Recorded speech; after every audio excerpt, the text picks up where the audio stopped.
Welcome to the You on the Camino de Santiago podcast, Season 5. This podcast is for and about people getting ready for their first ever pilgrimage on the Camino de Santiago in Spain, France, and Portugal.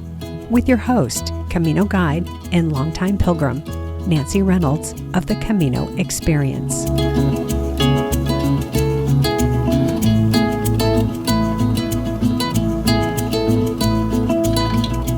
Welcome back to this week's episode.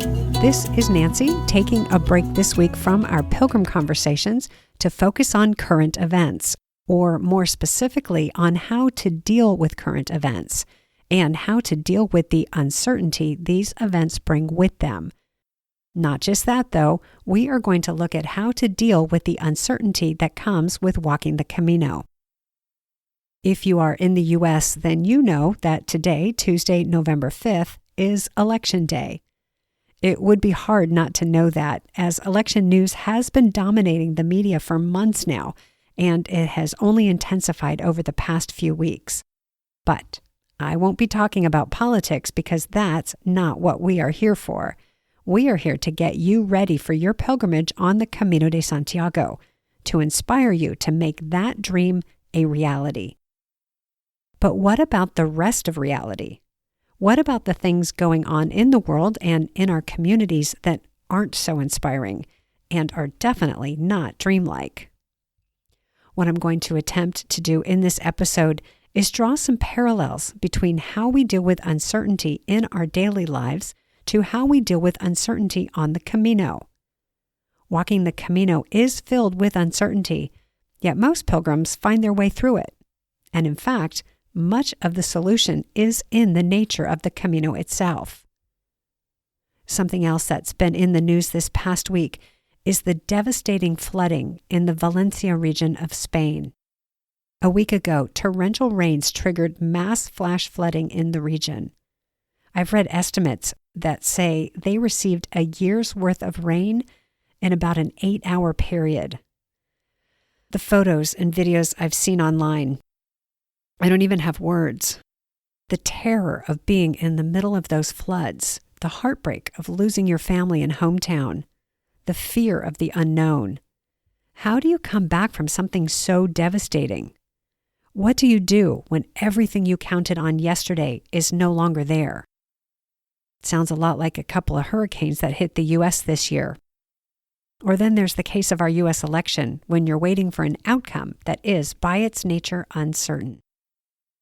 I've been talking with a few friends lately about what's been going on and how they are dealing with all the uncertainty in the world right now. We've all been feeling like things are so beyond our control, which, of course, brings even more uncertainty. But we also know that we have each other. We have our communities. In talking with others, I'm reminded that this isn't the first time things have been uncertain. This isn't the first time we've had to deal with difficult situations, and it likely won't be the last. So I've been asking myself the question, what can I do? How do I navigate these strong emotions like worry, despair, discouragement, even fear? With today being Election Day, and nothing about that is within my control, I am focusing on what is within my control. I have a few things planned for today to shift my focus away from the news.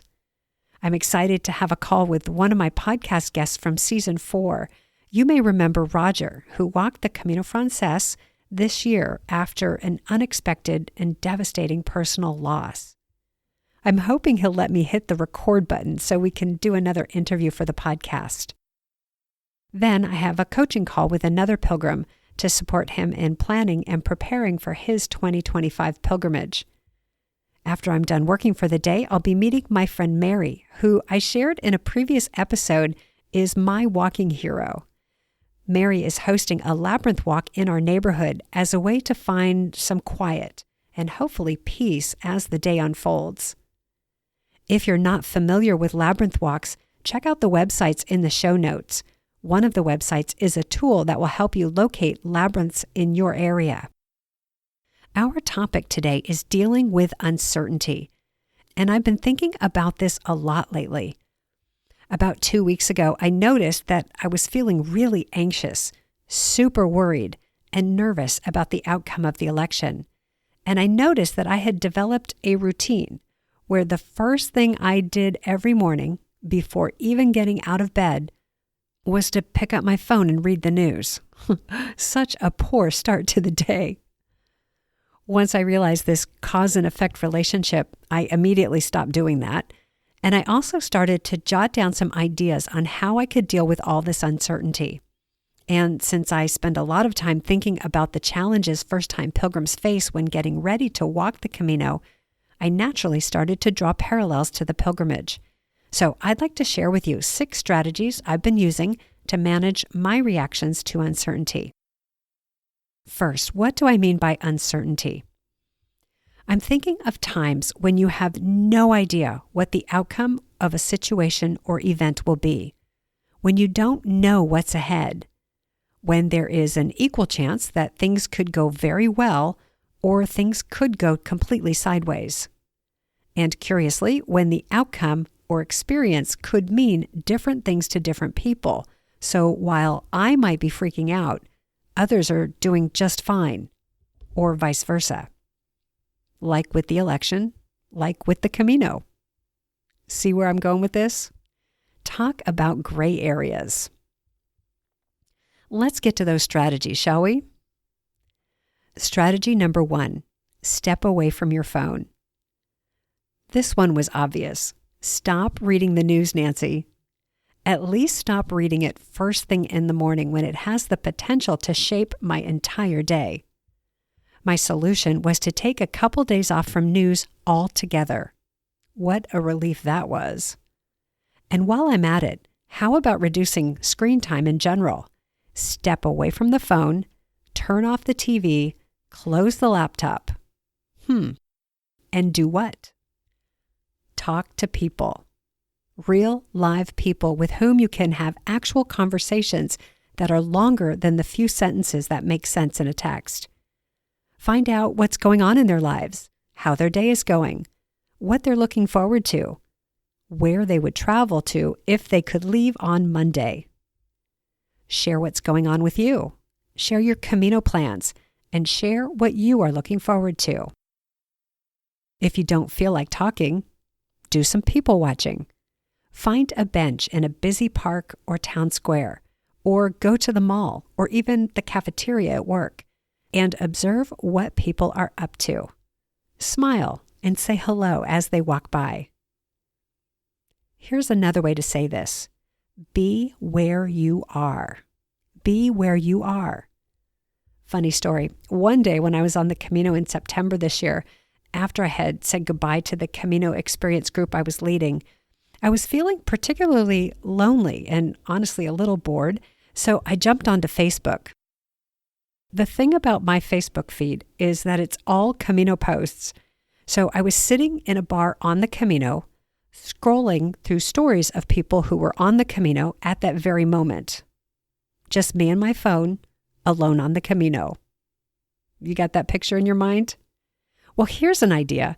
How about I set down the phone and talk to the person at the next table and learn their story live? What an idea. I see this all the time on the Camino now. Pilgrims on their phones, not talking to others, not willing to ask for help from someone standing 10 feet away, looking at a Camino app instead of the trail marker that's on the ground at their feet. Try a day on the Camino without your phone. See what it feels like. Explore what it would mean to trust your environment, to trust the yellow arrows, and to come to decisions and solve problems with your fellow pilgrims rather than with a Google search or Camino app. I think what you'll discover or develop are skills to deal with the uncertainty inherent in taking on something this big. Here's something else you can do when you're not on your phone. Hopefully this one is pretty obvious for future pilgrims. That is strategy number 2 for dealing with uncertainty and really stress in general is to go for a walk. A long walk like the Camino is so good for the heart and soul. But when you aren't on the Camino, a walk in the park will do just fine. or a walk around your neighborhood or to the next town. Walking does something for us.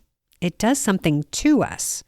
Walking requires us to engage our senses, and it invites us to move repeatedly into the present moment.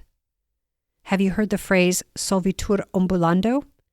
It's a Latin phrase that means it is solved by walking. I like the phrase, movement is medicine. It's good for the body and good for the soul.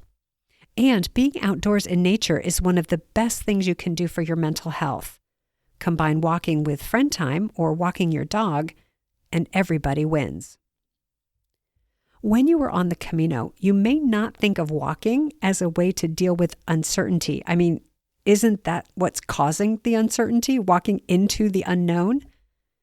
Well, in a way, yes, but by walking, by taking the next step, you move yourself literally and metaphorically forward. With each step, you affirm that you are headed somewhere, that you have committed to the journey and are seeking a destination. Take the next step and see what happens. Then take the next step and see what happens.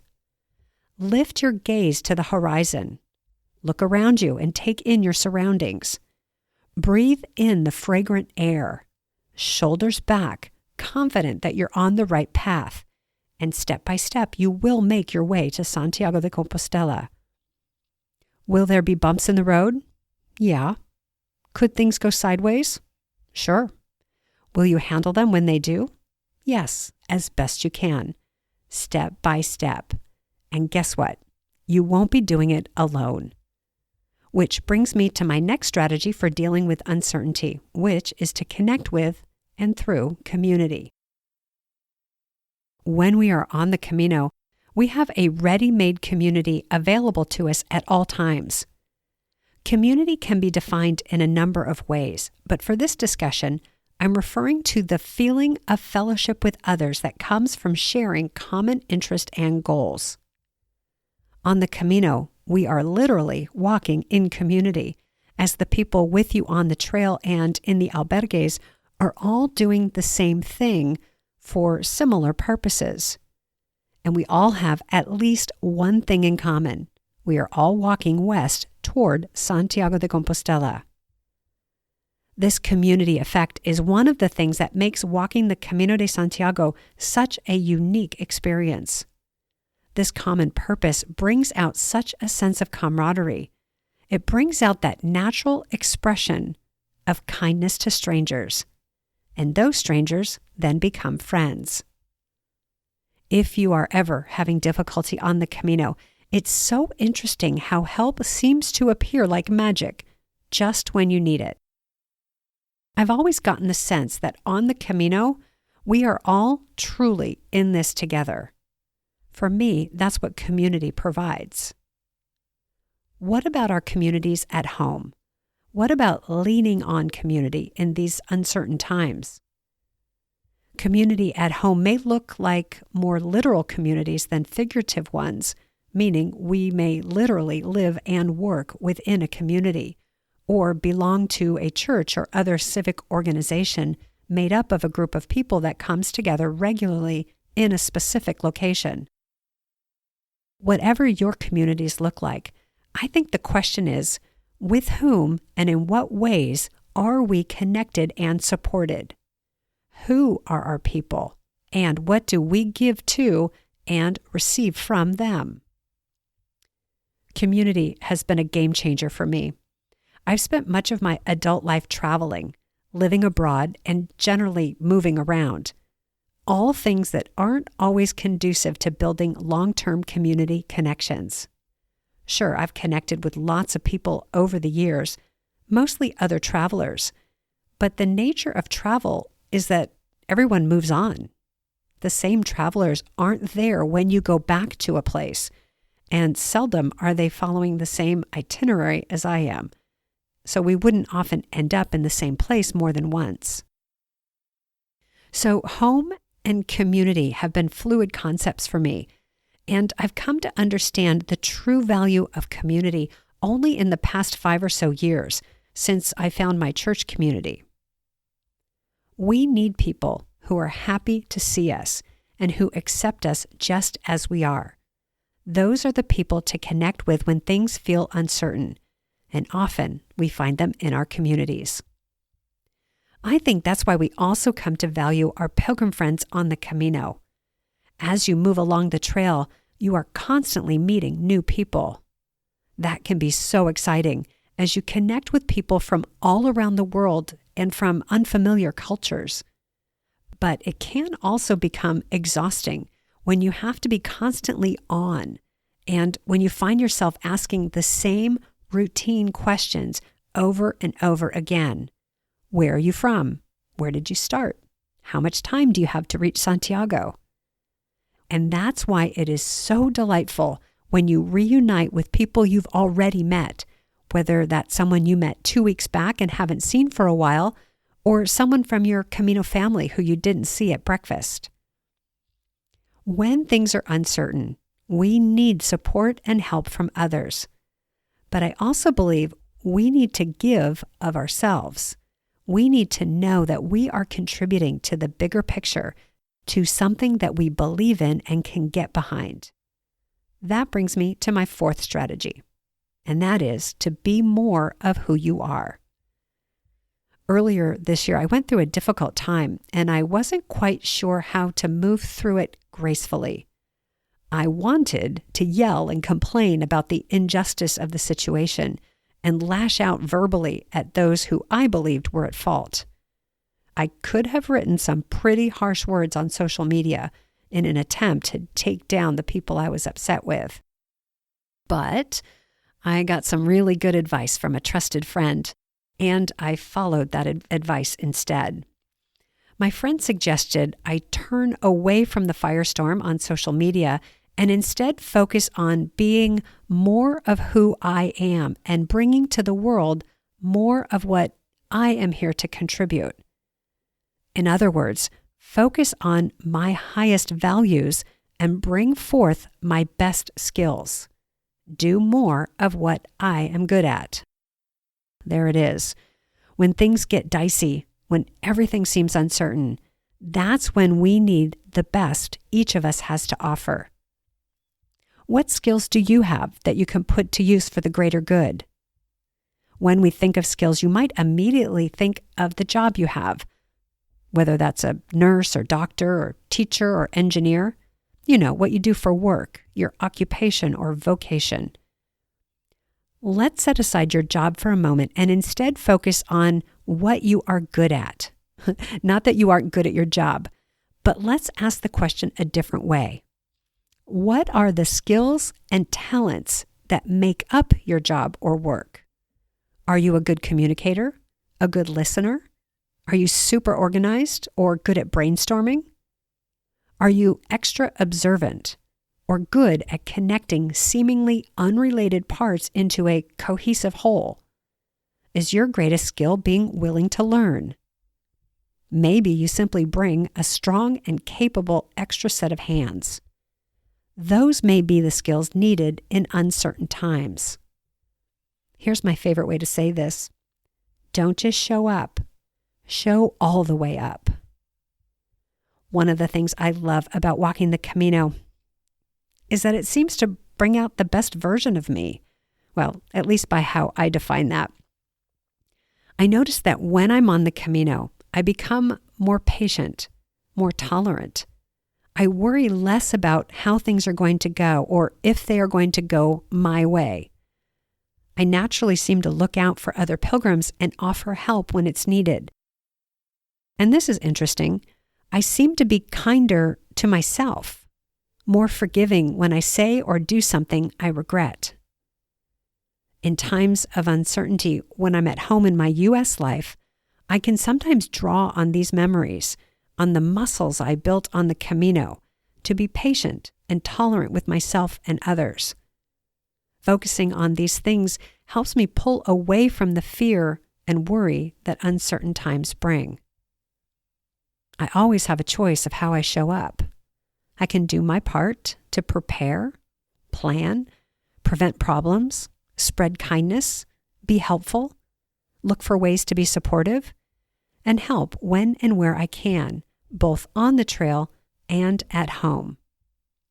Now, sometimes that's harder than at other times. Sometimes we simply need my next strategy, and that is self-care.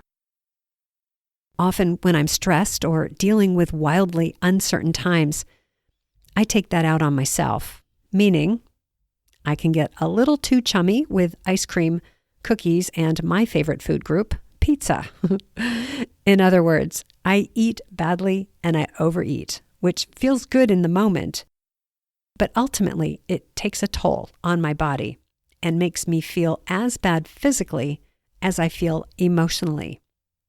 So self-care step number 1 for me is to tidy up my diet, specifically add in more fruits and vegetables, drink more water, and limit sugar, gluten, and dairy products. And then go right back to strategy number 2, walk. Get outside and move. Breathe in the outdoor air.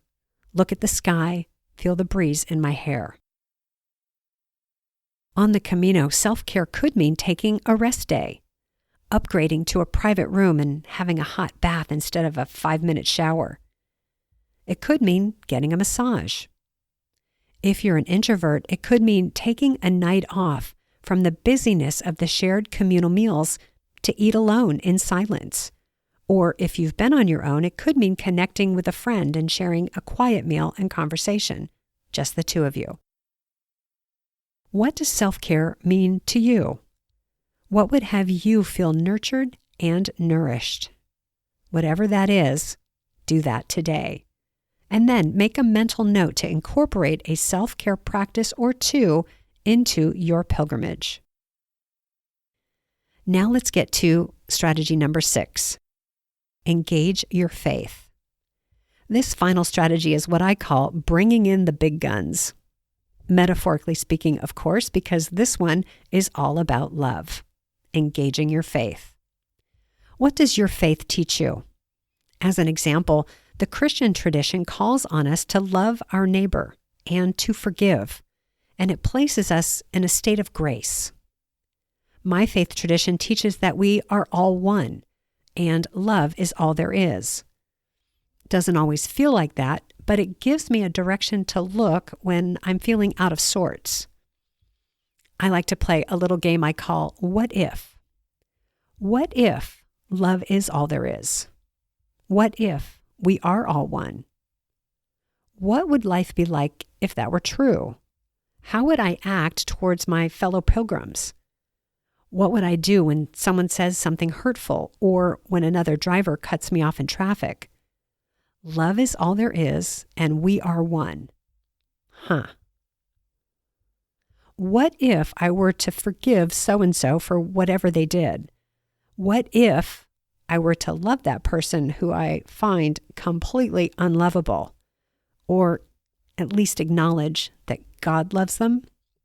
What if? What does your religious or spiritual faith tradition teach about love, about peace, forgiveness, hope? How can you lean into those beliefs? What would your day look like if your sights were set on these things instead of on the anxiety and worry of the unavoidable uncertainty of current circumstances, whether that's at home or on the Camino? Just some things to think about. Let me do a quick review of these 6 strategies. Things to try when uncertainty seems to be the default position of the universe. 1. Step away from your phone and talk to people live. 2. Walk. 3. Connect with community.